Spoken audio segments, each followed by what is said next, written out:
There are no borders in Europe. Let the borders be open. Put South Africa first nonsense.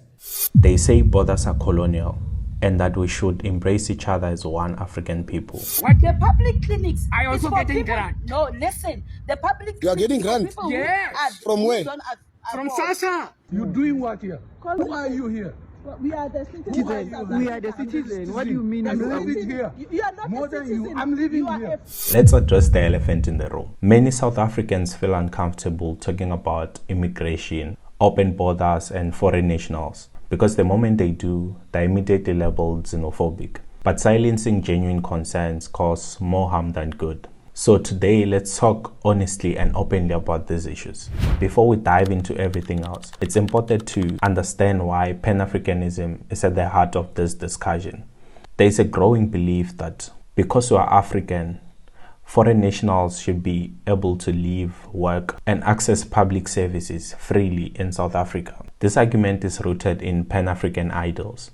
They believe that South Africa's colonial borders are artificial, and that these divisions or these borders shouldn't keep Africans apart. It's an ideal based on unity, shared history, and the desire for continental solidarity. But in reality, this clashes with the lived experience of many South Africans. So when people raise concerns about strains on schools, hospital, jobs, housing, they are quickly labeled xenophobic by other Africans. The real question becomes, are South Africans raising genuine concerns or just projecting blame? That's what we'll be unpacking in this video. Pan-Africanism as a philosophy is rooted in dignity and liberation.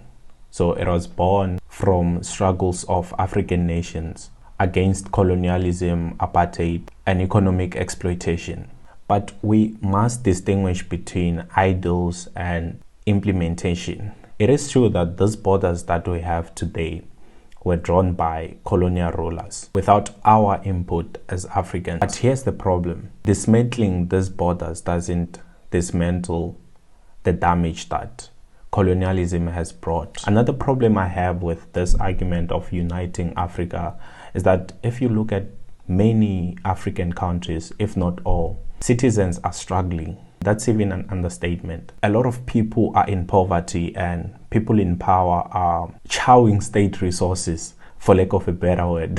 Let's look at South Africa, for instance. If you can't lead South Africa properly, how are you going to lead the entire united Africa? South Africa still battles corruption, youth hopelessness, unemployment, you name it. These aren't small issues. They must be resolved before we take on extra burden of leading continental unity. Now, let's dive into this and figure out whether South Africans are raising genuine concern or just projecting. Let's talk about education. All over South Africa, classrooms are overcrowded. Some students don't even have classrooms. Teachers are stretched to the limit. So when a significant number of undocumented immigrants enter the system, it becomes even harder. It does not benefit the South African child. Neither does it benefit the other child from whatever country.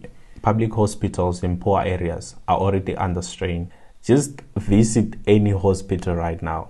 You'll find that there are long queues, staff shortages, limited medication. We've gotten used to it as South Africans. I know that if I'm visiting a public hospital, that should be all I'm doing that day. I know that I'll be chilling by the reception the whole day. So when undocumented foreign nationals use these services, South African citizens suffer quietly. This isn't xenophobia, it's an overwhelmed system trying to serve too many with too little. Let's take a look at the informal economy, specifically spaza shops. According to a study conducted by UCT Graduate School of Business in 2022, foreign nationals dominate spaza shop operations.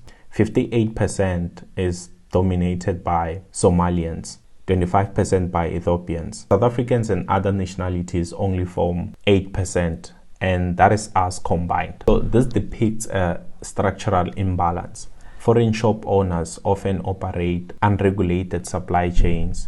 They do not pay taxes. They bypass formal business permits. This gives them a competitive advantage that the average South African doesn't have. Hence, I fundamentally disagree with the argument that South African youth are lazy. Let's be honest, not all foreign nationals are criminals. That would be false and unfair. But at the same time, we cannot ignore the patterns that show up in crime-related investigations.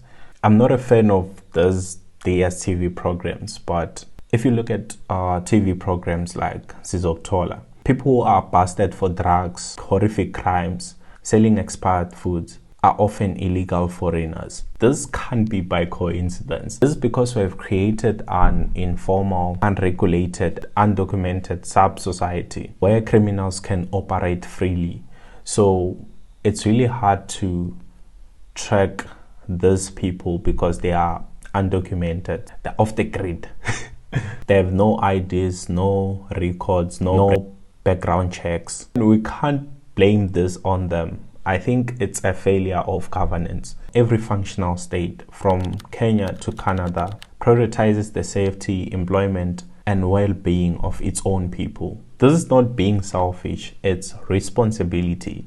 The responsibility of the state is to take care of its own people before you can look at helping other people or other nationals. Also, there's this quote that goes, of course I'm paraphrasing, before you fix anything in the world, clean up your room. South Africa cannot be expected to carry the burdens of the entire continent when it's still battling with its own collapse. Pan-Africanism shouldn't mean sacrificing South African citizens to prove we are united, because unity without fairness becomes exploitation. I think that Pan-Africanism must be grounded in law, order, and reciprocity.